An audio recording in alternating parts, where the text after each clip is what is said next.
प्रताप की, महाराणा प्रताप की। मंच पर विराजमान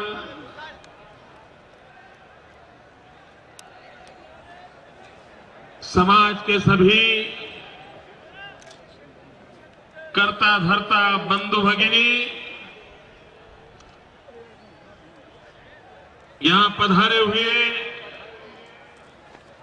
सभी आदरणीय मेहमान, मंत्री परिषद के सभी साथी और इतनी बड़ी विशाल संख्या में उपस्थित प्यारे भाइयों और बहनों, जहां तक मेरी नजर जाती है मुंड ही मुंड दिखाई देते हैं।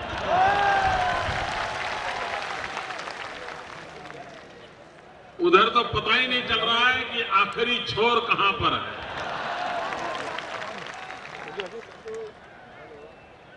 भाइयों बहनों,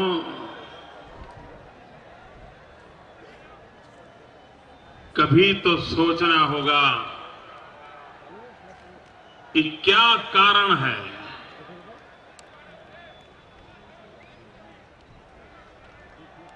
400 साढ़े 400 साल के बाद भी उस नाम में क्या जादू है,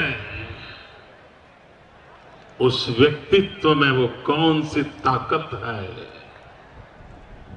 कि जवानी इस प्रकार से उमड़ पड़ती।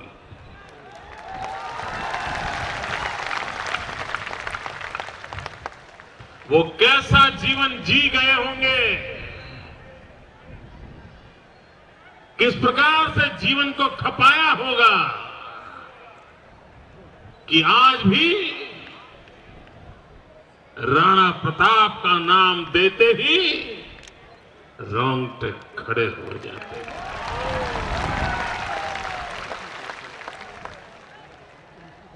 वो कौन सा सामर्थ्य है,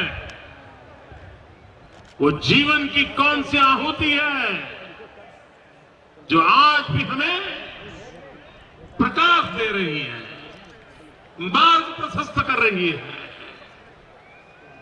और आज भी भारत मां के उस वीर सपूत को स्मरण करते ही सर झुकाने का मन करता है।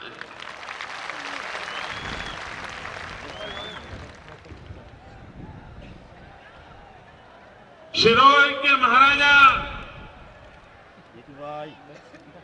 पीड़ा व्यक्त करते थे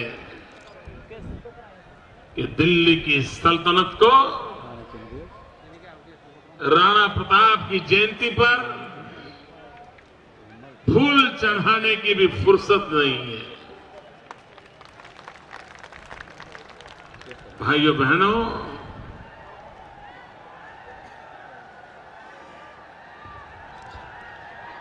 ये वोट बैंक की राजनीति का कमाल है।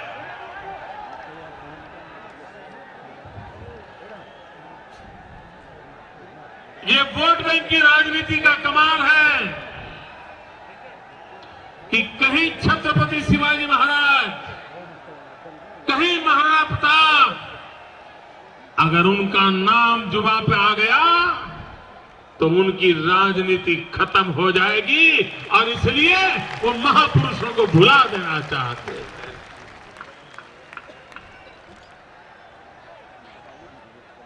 भाई अब जगह कम है, ये मैदान में जगह कम भले हो, मेरे दिल में आपके लिए भरपूर जगह है भैया।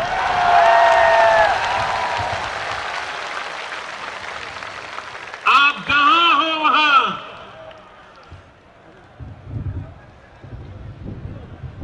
भाइयों बहनों, ये वोट बैंक की राजनीति का दुर्भाग्य देखिए कि देश के वीर पुरुषों को भुला दिया जाता है। यह देश 1200 साल तक गुलाम रहा, भांति भांति के लोग आए, इस देश को अपने हड़पने के लिए न जाने क्या क्या कोशिशें की।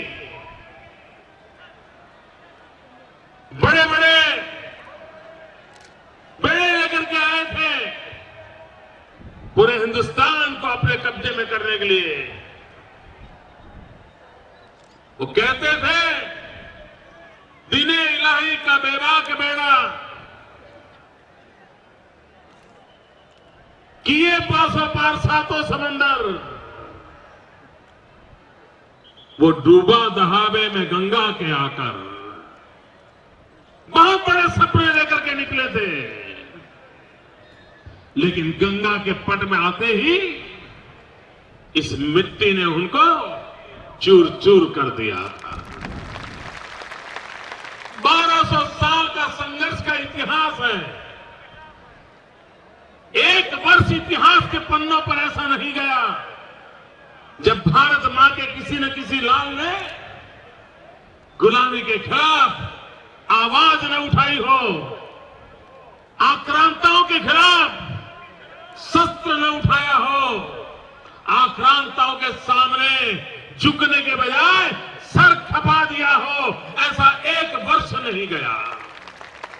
लगातार 1200 साल तक हिंदुस्तान का कोई कोना ऐसा नहीं था कि जहां आजादी की ललक न रही हो।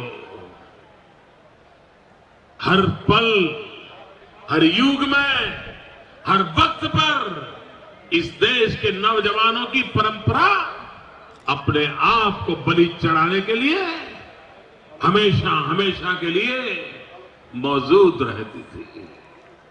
1200 साल का इतिहास है। आप कभी अंडमान निकोबार जाइए, उस दीवार पर देखना इस भारत मां की गुलामी की जंजीरों को काटने के लिए हिंदुस्तान के हर कोने से कितने दूधमल जवानों ने अपनी जवानी उस काला पानी की सजा के लिए अंडमान निकोबार में जिंदगी खपा दी थी। पढ़ते ही जाइए, नाम पढ़ते ही जाइए, कहीं अंत नहीं आता है, इतनी बड़ी सूची है।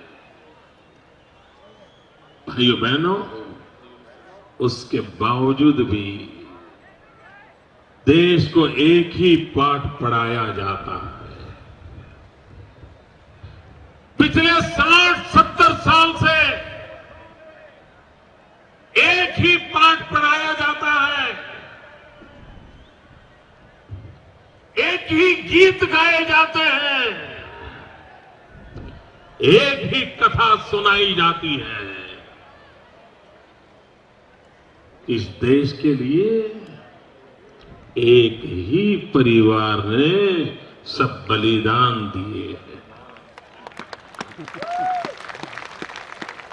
हकीकत तो ये है कि एक ही परिवार है जिसने मलाई खाई है। बलिदान तो दिए थे चाफेकर बंधुओं ने, एक ही परिवार के 3 लाल मां भारती के लिए फांसी के तख्त पर चढ़ गए थे। बलिदान तो दिया था भगत सिंह, सुखदेव, राजगुरु ने, जिन्होंने वंदे मातरम कहते कहते फांसी के फंदे को गले पर लगा दिया था।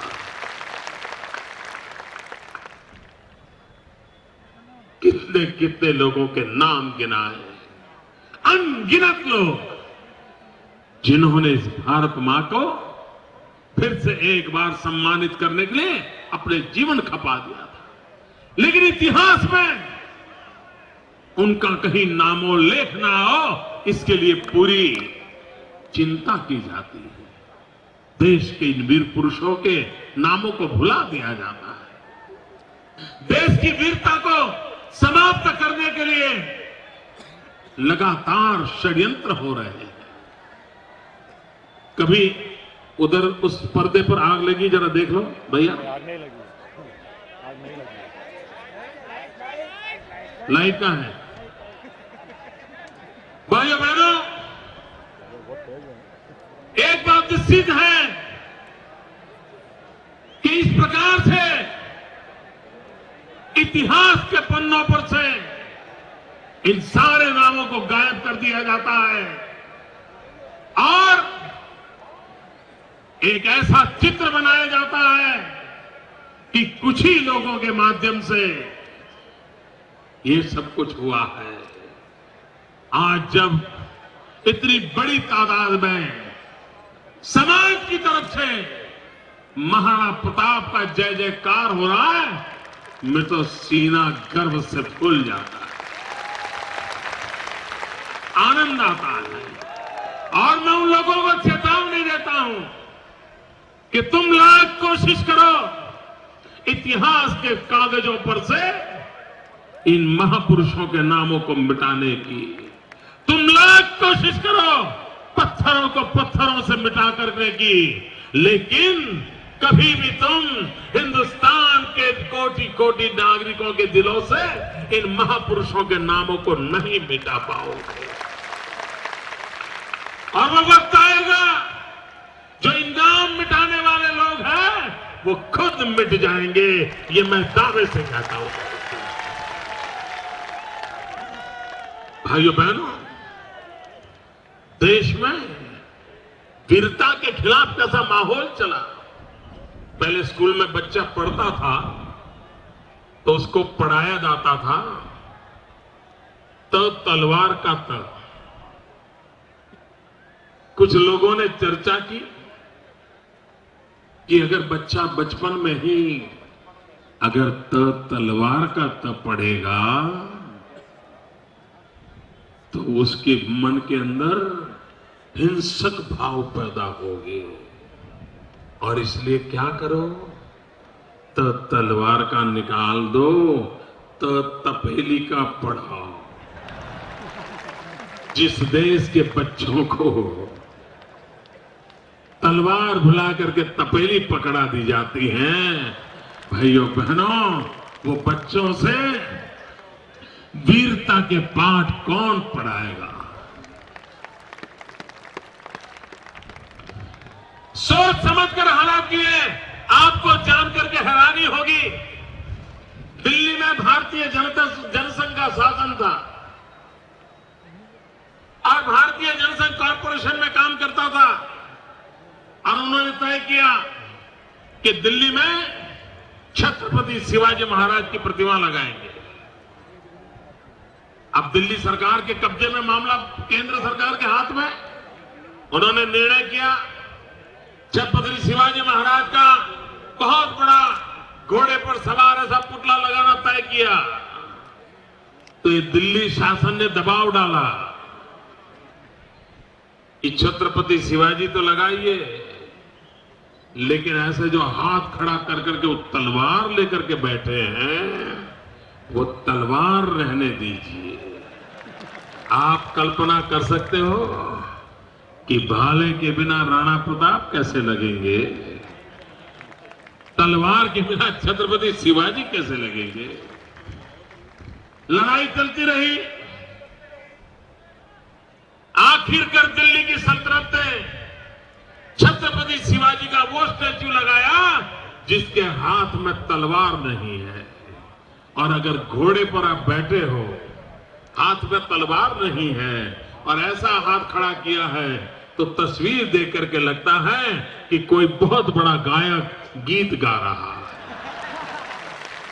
ऐसी सोच है इन लोगों की, ऐसी सोच है। और इसलिए भाइयों बहनों, देश को उसकी मूल धारा से सोच समझ करके काटा गया है, और भारत की जो मूल धारा है वो त्याग और तपस्या की मूल धारा है, उसे विमुख कर दिया गया है। भारत की प्राण शक्ति को यही महापुरुषों के नाम जगा सकते हैं, यही महापुरुषों के नाम वो प्रेरणा दे सकते हैं, और इसी से इतिहास की धरोहर नए इतिहास की को जन्म देने की ताकत देती है। भाइयों बहनों, लिख करके रखिए, जो समाज अपना इतिहास भूल जाता है वो समाज इतिहास रचने की ताकत खो देता। इतिहास को भुला देता है वो खुद भी इतिहास में खो जाता है। कोई उनको याद नहीं करता है। और इसलिए हिंदुस्तान की मिट्टी की कसम है कि हम हमारे पराक्रमी इतिहास को न भूले, हमारे पराक्रमी वीर पुरुषों को न भूले, हमारी विरासत को न भूले, हमारी संस्कृति को न भूले। हमारी संस्कृति के प्रति हमारे वीर पुरुषों को समान रूप से सम्मान होना चाहिए। इन दिनों इस देश में फैशन चली है, अपनी राजनीतिक विचारधारा के आधार पर अपने पूर्वजों का मूल्यांकन किया जा रहा है, अपनी विरासत की चर्चा हो रही है। आपकी राजनीतिक विचारधारा कुछ भी हो, आज आप वोट बैंक की राजनीति में बहुत सी बातें हो जो आपको पसंद ना भी हो, उसके बावजूद भी आप उन महापुरुषों के त्याग और बलिदान को नकार नहीं सकते। वीर सावरकर का नाम आजादी के आंदोलन में एक बहुत ही प्रमुख नाम है, लेकिन अंडमान निकोबार में जाकर के दिल्ली सल्तनत के एक मंत्री ने वीर सावरकर के नाम को हटाने का प्रयास किया था। क्यों? आपकी विचारधारा कुछ भी हो सकती है, लेकिन इसका अर्थ यह नहीं है कि देश के महापुरुषों के त्याग और तपस्या को हम नकारते हैं। भाइयों बहनों, कभी भी विरासत बटनी नहीं चाहिए। देश के लिए जीने मरने वाले लोग राजनीति के दृष्टि से हमें अनुकूल हो या प्रतिकूल हो, हमें पसंद हो या नापसंद हो, लेकिन उनकी त्याग और तपस्या को हम नकार नहीं सकते। किसी ने कम काम किया होगा, किसी ने ज्यादा किया होगा, वो किसी भी राजनीतिक विचार से जुड़ा हुआ होगा, उसने कोई भी रास्ता पसंद किया होगा, लेकिन वीर पुरुषों का त्याग नई पीढ़ी को प्रेरणा देता है। लेकिन आज देश का दृश्य ऐसा है कि वीर पुरुषों को भी बांटा जा रहा है, विरासत में दरार की जा रही है। भाइयों बहनों, मां का दूध कभी फट नहीं सकता है और मां का दूध कभी फटना भी नहीं चाहिए। लेकिन ये लोग हैं जो मां के दूध में दरार करने लगे हैं, देश को बांटने में लगे हुए हैं, और तब जाकर के राणा प्रताप की वीर गाथाओं की प्रेरणा मिलती है। और भाइयों बहनों, इस गुजरात की धरती को इस बात का गर्व है कि राणा प्रताप के परिवार का हमारे गुजरात के बलभी वंश के साथ बड़ा गहरा नाता था। बप्पा रावल वो मेरी इसी मिट्टी के थे, मेरे गुजरात की मिट्टी के थे, और वहीं से तो मेवाड़ का इतिहास में एक नया स्वर्णिम पृष्ठ जुड़ा था। अरे भाइयों बहनों, जिस चेतक की दुनिया चर्चा करती है, जिस चेतक के गीत गाए जाते हैं, अश्व देखो तो चेतक का नाम याद आता है। आज मैं गर्व से कहना चाहता हूं, राणा प्रताप के पास जो चेतक था, वो चेतक की मां मेरे गुजरात की थी। वो चेतक की मां मेरे गुजरात की थी। मैं तो यह सामर्थ्य इस धरती में यहां भी है। भाइयों बहनों, जब राणा प्रताप अपनी प्रतिज्ञा के लिए जंगलों में भटक रहे थे, घास की रोटी खा रहे थे, तब उन्होंने ज्यादा समय गुजरात के विजयनगर के जंगलों में बिताया था। पाल चितरिया विजयनगर का जो बेल्ट है, जो उदयपुर से सटा हुआ है, उस मेवाड़ से सटा हुआ इलाका, उन जंगलों में राणा प्रताप रहते थे। और जब हल्दी घाटी का युद्ध हुआ था, उस लड़ाई के अंदर मेरे इस आदिवासी क्षेत्र अंबाजी का जो पूरा बेल्ट है, वहां के वीर कुंवरों ने हल्दी घाटी के अंदर तीर कमान से पूरी आक्रांताओं की सल्तनत को उखाड़ फेंकने में बहुत बड़ा रोल प्ले किया। भाइयों बहनों, राणा प्रताप के जीवन की घटना आज भी मेरे गुजरात में लोक साहित्य के माध्यम से गांव-गांव बताई जाती है, और इतनी प्रेरक घटना है कि जीवन में किसी को भी प्रेरणा दे। घटना उस जमाने की है जब राणा प्रताप अपनी प्रतिज्ञा को लेकर के जंगलों में भटक रहे थे, घास की रोटी खा करके गुजारा करते थे। एक बार दोपहर के समय था, राणा प्रताप जंगलों में चट्टान पर थोड़ा विश्रांति कर रहे थे और उस समय एक 45-40 उम्र की एक जोड़ी, एक कपल, पति पत्नी वहां से गुजर रहे थे। वो यात्रा कर रहे थे, किसी स्थान पर जाने के लिए निकले थे। बहुत प्यास लगी थी, वो प्यास के लिए तरस रहे थे, ढूंढ रहे थे, लेकिन कहीं पर पानी की जगह नहीं मिल रही थी। उन्होंने दूर से चट्टान पर एक सज्जन को सोया हुआ देखा। उनको लगा कि यहां के परिचित होंगे, चलो हम उसके पास जाएं और उससे पूछें कि कहीं नजदीक में पीने का पानी मिलेगा क्या। वो दोनों पति पत्नी जहां पर राणा प्रताप चट्टान पर सोए थे, उनके पास गए। उनको निकट देखते हुए राणा प्रताप खड़े हो गए और उन्होंने पूछा, आइए कैसे आना हुआ। तो उस पति पत्नी ने कहा कि हम आगे जाना चाहते हैं, घंटे भर से प्यास लगी है, नजदीक में कहीं पानी मिलेगा क्या। तो राणा प्रताप ने कहा हाँ हाँ मिलेगा। फिर पूछा, इस प्रकार से इतनी कड़ी धूप में आप दोनों अकेले कहां जा रहे हो, आपके बच्चे कहां हैं, साथ में नहीं लाए क्या, बच्चों को कहां छोड़ा है। तो उस पति पत्नी ने कहा कि हमारे बच्चे नहीं हैं। तो राणा प्रताप ने कहा कि क्षमा करना, मैंने ऐसा सवाल पूछ लिया, शायद आपको पीड़ा हुई होगी। तो उस पति पत्नी ने कहा नहीं नहीं भाई साहब, आप क्षमा मत मांगिए। हमें इस बात का दुख नहीं है कि हमारे घर में बच्चा नहीं है, हमें तो इस बात का गर्व है। तो उन्होंने बड़ी जिज्ञासा से पूछा कि ऐसी कैसी बात है कि आपकी गोद नहीं है, बच्चा नहीं है और आपको गर्व हो रहा है। तो उन्होंने कहा, उनको पता नहीं था वो किसके साथ बात कर रहे थे। उनको तो लगता था वो भी कोई एक व्यक्ति कहीं रास्ते पर जा रहा था और चट्टान पर सोया था। उनको पता नहीं था उस पति पत्नी को तो वो राणा प्रताप से बात कर रहे हैं। उन्होंने कहा कि हमारे घर में बच्चा नहीं, इसका हमें दुख नहीं है, हमें गर्व है, क्योंकि हम लोगों ने प्रतिज्ञा की है।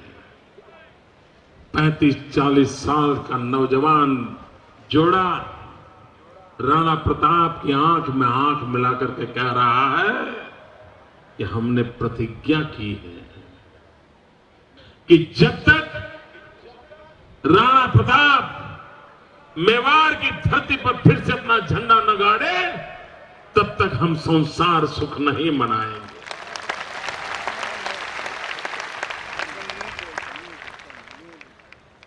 और इसलिए हमारे घर में कोई संतान नहीं है, हम प्रतीक्षा कर रहे हैं कि राणा प्रताप विजयी हो। उन्हें पता तक नहीं था कि उस राणा प्रताप के साथ बात कर रहे हैं। आप कल्पना कर सकते हो, इस एक घटना के कारण राणा प्रताप को अपने विजय प्राप्त करने की आकांक्षा में कितनी बड़ी ताकत मिल गई। और वो समाज देखिए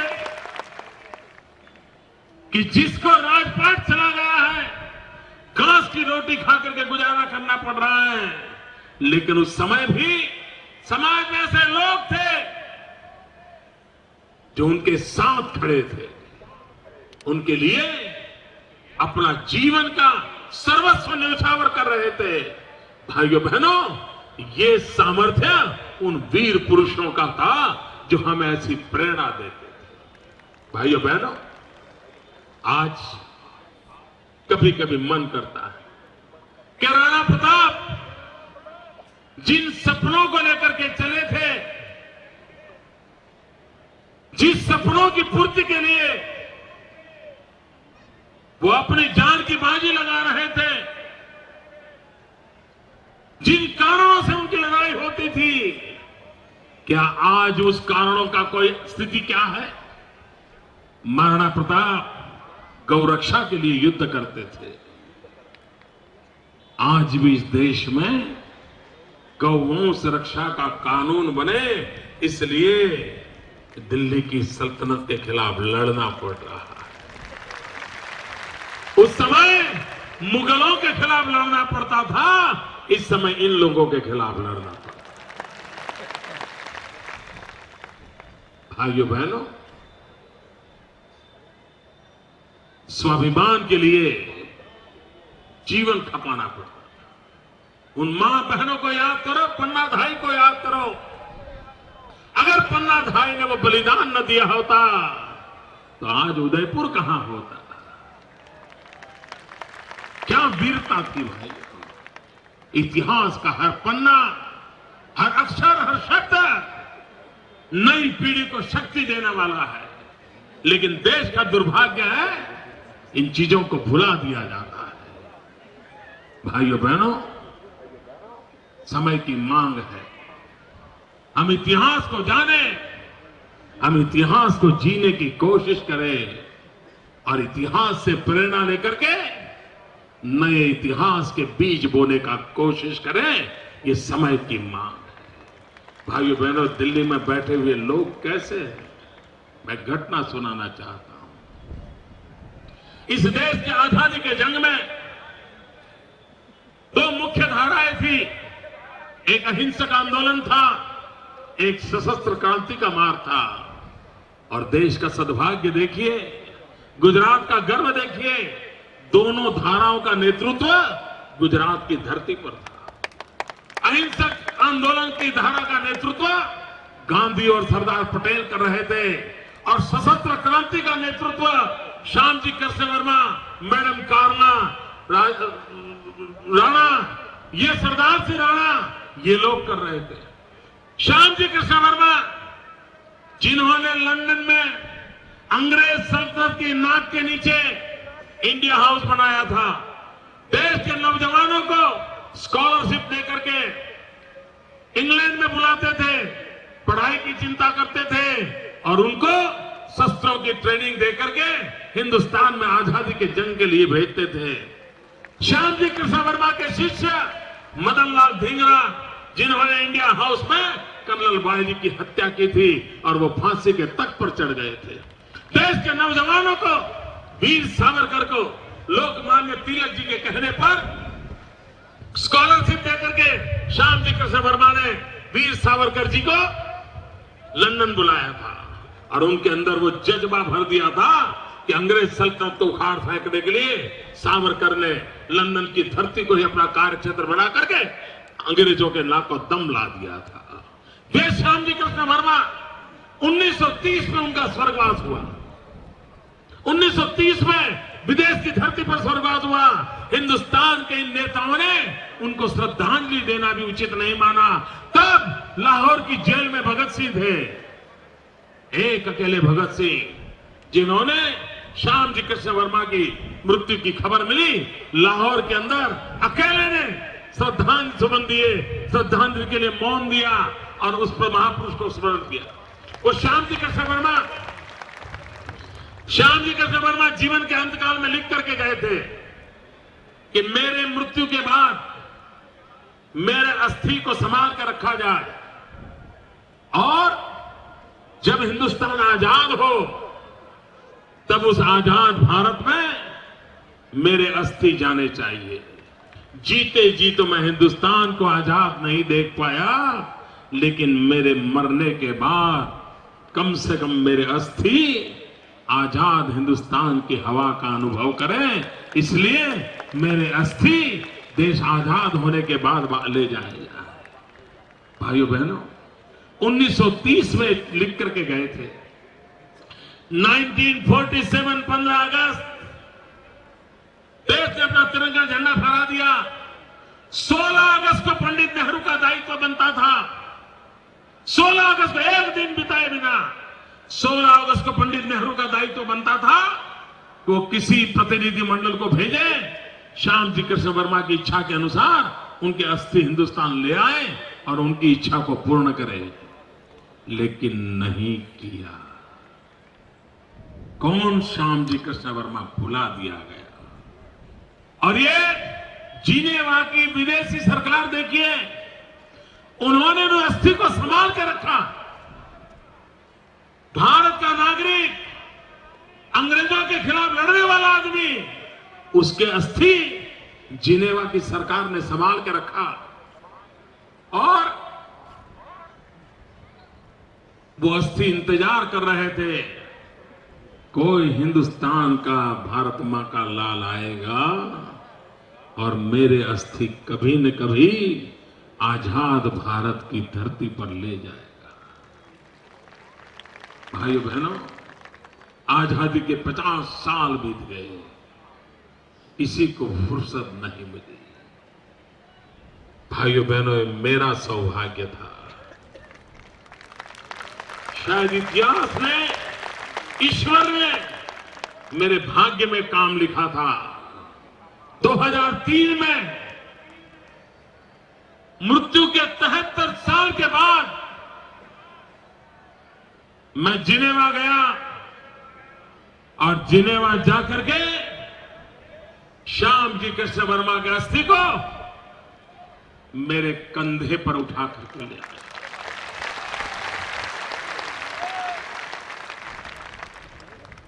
क्या ये काम वो नहीं कर सकते थे? और आज मैंने कच्छ के मांडवी में वैसा ही इंडिया हाउस बनाया है जैसा लंदन में था। मेरी आपसे प्रार्थना है कि कभी कच्छ जाइए तो मांडवी जाइए और उस महापुरुष श्याम जी कृष्ण वर्मा की स्मृति में हमने जो इंडिया हाउस बनाया है वैसा का वैसा रिप्लिका बनाया है। और वहां पर मैंने श्याम जी कृष्ण वर्मा के अस्थि का कलश रखा है। आप भी जाकर के फूल चढ़ा करके आ जाना। महापुरुषों से सीखें, मां के दूध में दरार न होने दें, विरासत को बटने न दें और भावी इतिहास को जन्म देने के लिए बीज बोने की कोशिश एक नागरिक के नाते हम भी करें। ये आज राणा प्रताप के स्मरण करते हुए संकल्प करें। इसी अपेक्षा के साथ मेरे साथ पूरी ताकत से बोलेंगे, महाराणा प्रताप की। दोनों मुट्ठी बंद करके पूरी ताकत से दिखा दो भैया, महाराणा प्रताप की।